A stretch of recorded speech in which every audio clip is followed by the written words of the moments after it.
What's up, folks? This is Teacher Nancy. I was on the ground in downtown Manhattan, September 14th, 2011. I remember sitting in the cafeteria as the towers fell. I didn't really realize at that point I was going to be going to New York with a relief group from Oakwood University in Alabama. But there I was on the street, and I was looking around, and the people, the word that I put to it was zombies. There was emptiness in their gaze. People just walking about, not really going anywhere. All that New York hustle and bustle was gone, and people were just wandering. I remember the air had a tint to it, like a brown tint. And of course you could see the pillars of ash rising from Ground Zero, which is what they were calling the World Trade Center at that point. And we had come up, we were a relief group, we had done tornado work before.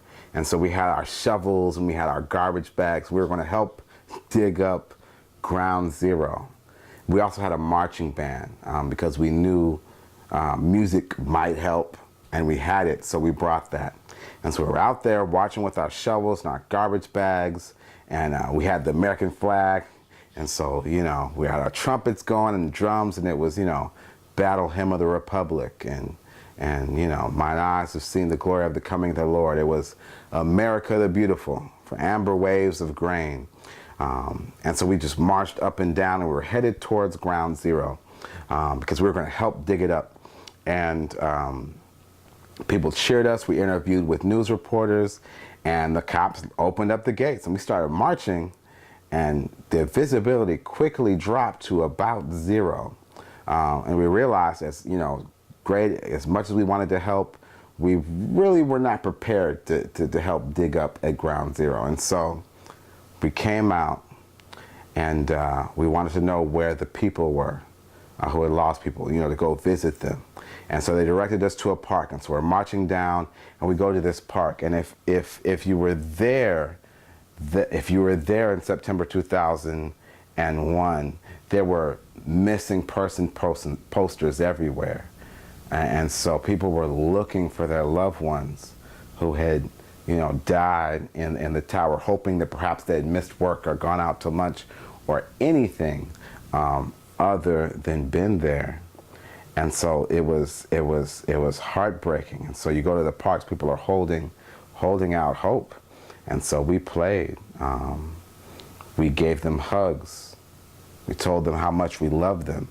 And so maybe not hope that their persons would come back, but hope that they were still loved, that they were still valuable, they were still cared about, that their world had not ended, even though life was never going to be the same. And so one of the images that sticks out in my mind prominently, the young man holding up the flag with one hand and hugging a woman with the other, that's big in my mind.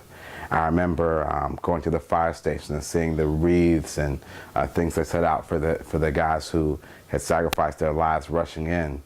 And the firefighters, you know, big, strong men, they were tearing up and hugging us back. And they started giving us food. We hadn't really brought food for the day, but they gave us water, they gave us food, and they cared for us and sent us on to the next firehouse and the next park. And we marched for at least 8 hours, all day long, going to the hospital, going to the Red Cross. One lady at the Red Cross, she said, you know, people brought us water, we have water. People brought us food, we have lots of food, but you came all this way to give me a hug, and that's made all the difference. We were not tired at the end of the day. Well, we were not tired while we were marching. When we stopped, all of a sudden all that weirdness just came upon us. And we went up there to sort of share love and to be there for the people of New York, which was insanely arrogant to think that we, of all the people who were shocked and awe on that Tuesday, should be the ones to go up and take care of folks. But we did. and God opened a way. Even getting onto Manhattan was not possible. There was military and military police everywhere. We showed them some badges we made at Kinko's. They waved us on through. Come on in. And we had this great big mission in our minds that we couldn't fulfill. We couldn't go and help dig up the rubble and help rebuild New York physically. All we could do was play music for people and hug them and let them know how far we'd come, to let them know that. And what was amazing for me was seeing the change. When we got there, to every place we went, there was this listlessness, this dazedness, this deep, unquenchable sorrow. And when we began sharing love with people, they began sharing it back with us. They began sharing it with each other, even better than we could do. And so we intended to go give something, but at the end of the day, we were the ones who got loved back. We were the ones who received all manner of, physical sustenance just for giving out hugs and playing some music for people. And that memory reminds me of how love works and how incredible life can be if you'll just do what Jesus did. So that's what happened the weekend after 9/11 when I went to Manhattan. Yeah, let me know what you think in the comments. Click to subscribe.